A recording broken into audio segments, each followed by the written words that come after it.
Questions go down the line to everyone. We ask you save for the end so everyone gets a chance to ask questions first. So if possible, please direct it to an individual or players first. And we'll kick this off. Who's got a question? Thank you so much. Mike Kelly, Eastwood. I got a question for Sven. Obviously, you want to go into Worlds with momentum on your side, but when you lose in the summer finals, does it give you a bit of an extra push or drive going into the second half of the year towards the international portion of the schedule? Can you repeat the last part? When you lose in the summer finals, does it give you an extra push or drive to kind of right the ship as you go into Worlds? No, not really. Understood. Thank you.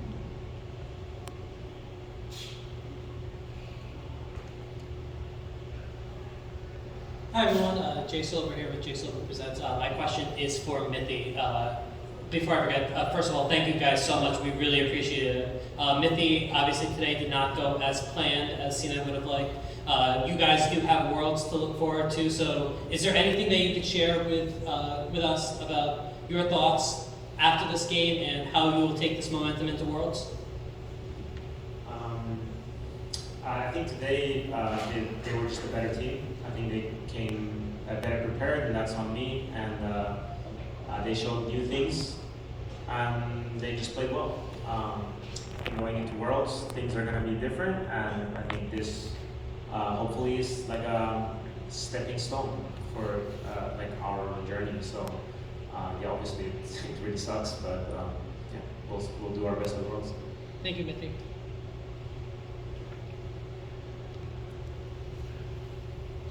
Ethan Garcia from Esports. My question is for Fudge.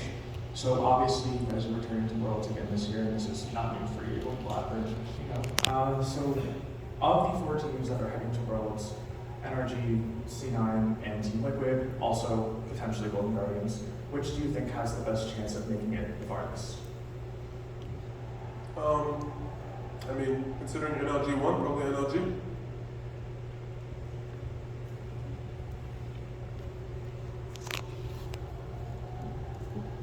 Any more questions?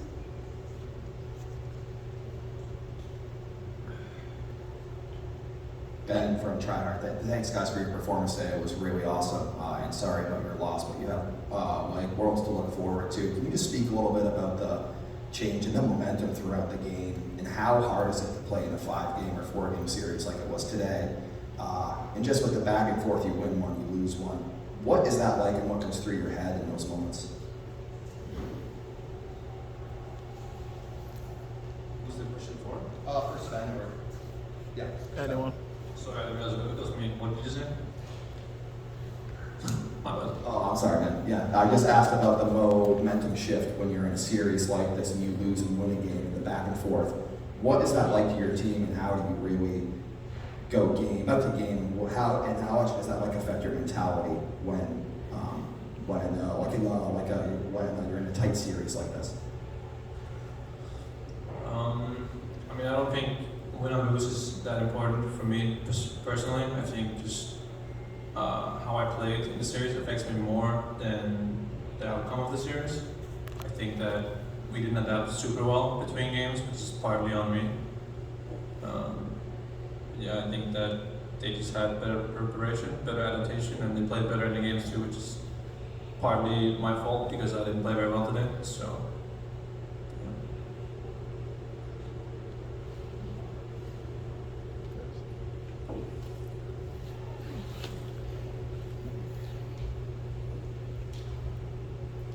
So Matt with Niche Gamer, do you feel like if you had more games in the upper bracket that you guys might have been better prepared, or was it just kind of, just like you said, there was stuff you hadn't seen before and so you weren't prepared for that? Which do you think would have made more of a difference, like if you had seen those or not? It's for me. Yes, or yeah, mainly. No, I mean, I don't necessarily think there's like something that would have changed. I think they just like had a better read on what is working for them, what is good for them, and what they wanted to play. And I mean, yeah, granted that is partly because of the fact that they can play more games, they can play stage, and they can get a better idea of what's going on. But at the end of the day, I mean, it is what it is. Like we had the possibility of watching them first, so that also counts for something.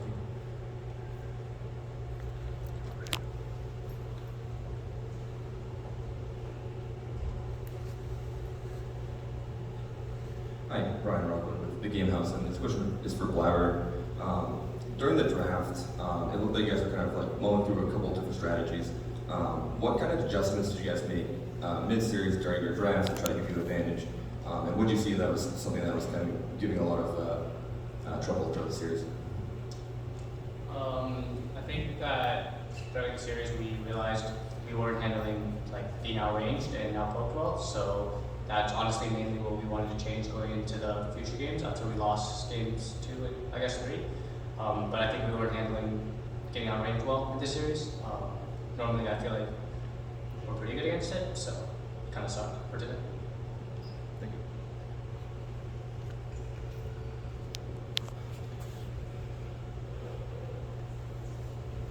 Quick question for Jack.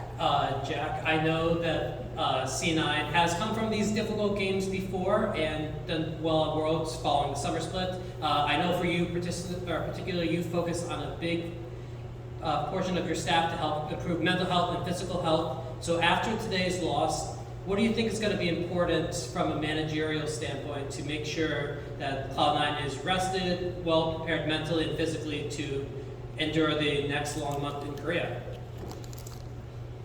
We've already done a lot of the preparation. We've been working on it for literally several weeks, maybe months now, trying to be ready for a good boot camp in Korea.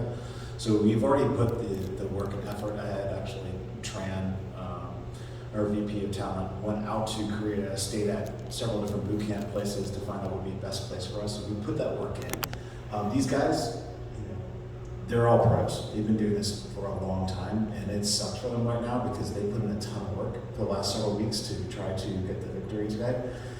NRG wanted it more. I'm super proud. Even though this is painful, like I really respect the work that Contracts and Palafox and the rest of the guys at NRG did to get to this victory today. So congrats to them. It sucks to lose, but these guys are going to bounce back. It hurts now, but tomorrow they're going to be thinking about how do we improve for Worlds. Thank you.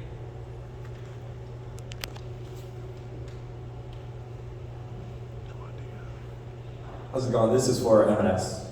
I wanted to ask, how would you view this series when you move on from Worlds? What is the learning lesson you take away from this series?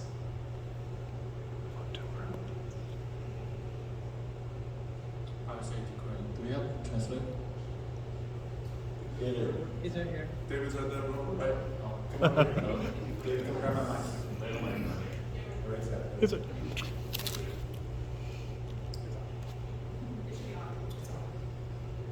When you repeat the question. Can you repeat the question?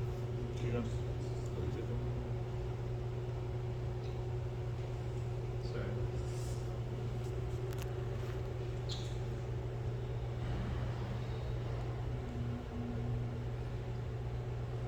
근데 그냥 전체적으로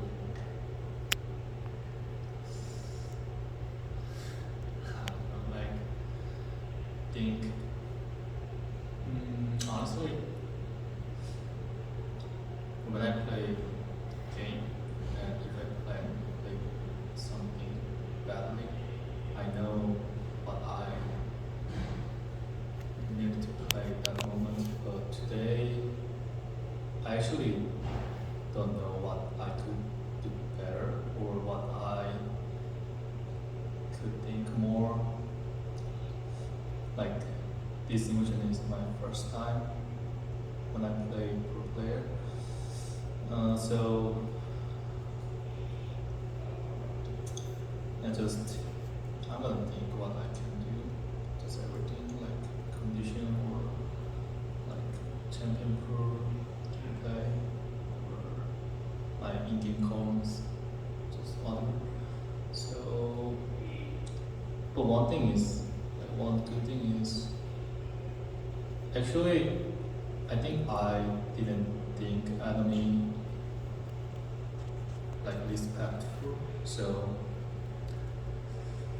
whoever next time I need to do my best and need to think more about my game, like not thinking it'll be easy or something, whatever. So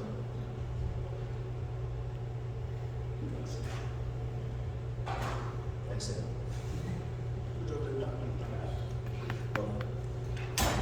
Any more questions?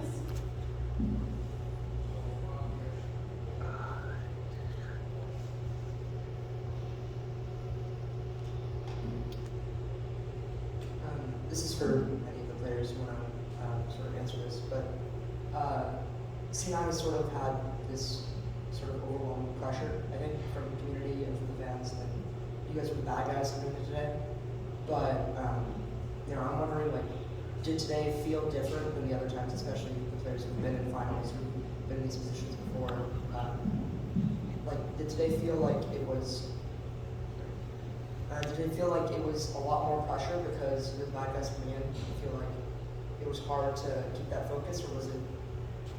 What's changing? For me, it's definitely feels like the community was obviously, as we're winning more and more, they're starting to get a little bit more bored, I guess, of us winning. So obviously people are more and more unhappy. But for me, it felt pretty similar as the one in North Carolina. For Chicago, I mean, it was my first time playing on a really big stage domestically like that, so it was a little bit different than the past two. But today in North Carolina felt pretty similar to me in terms of like the pressure.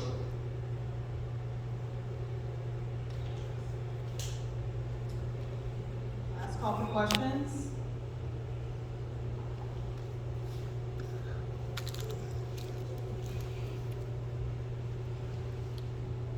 So this is not a finals question, but more looking forward. With TSM leaving the LCS, do you feel like you guys are going to be the main team to beat now for the dynasty aspect, or do you think another team will step up? Or, and this is for anyone or all of them. I mean, seems like NRG's just stepped up and took them out, so they are the champions to beat now. So congrats to them. I mean, they earned it. I'm excited for them since like they put in so much work.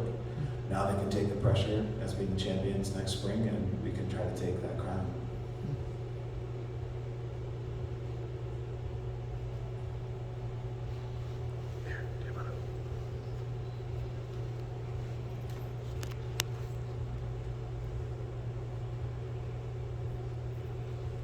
Question from Remote Media from Hotspot. This question is from Mithy.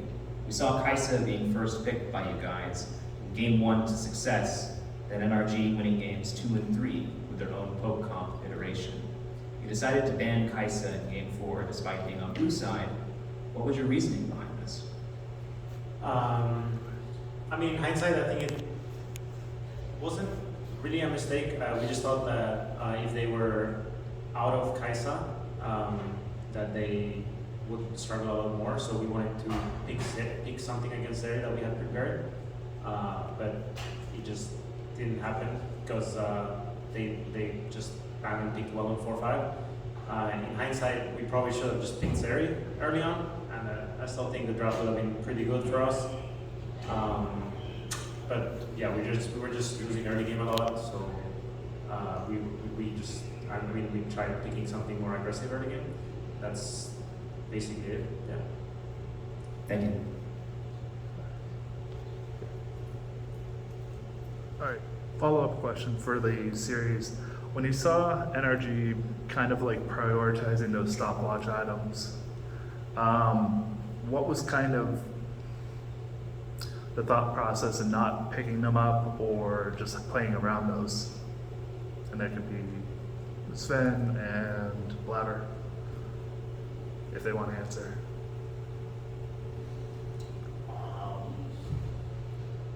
I'm not really sure how to respond to that question. They're probably just buying stopwatch for a specific fight or one team that would end the game, and we probably just didn't have goal to buy it.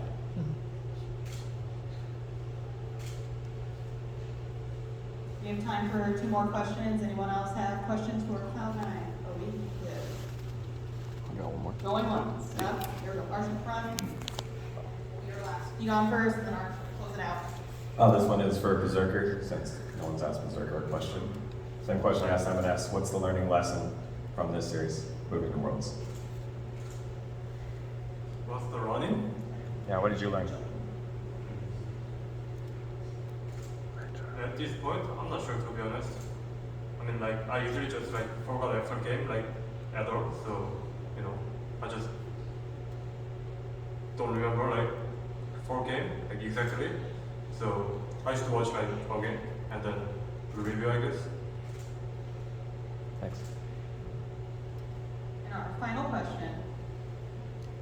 This is for Blabber, more game focused. I think, as Mickey mentioned, you guys lost early game a lot more than expected, just based on how you've been playing the season. Normally you are an engine for the early game, and contracts was really on fire. What do you think changed in like how you guys play or how you were able to play that like didn't let C9 sort of claim the advantage that you were doing early game? I think they just honestly played better than us today. I think they were on the map well early. They had countries got good games off. We made some bad decisions starting objectives when we shouldn't have. Took some bad fights, and it just led to bad early games for most of the games, I would say. And that was the final question. Thank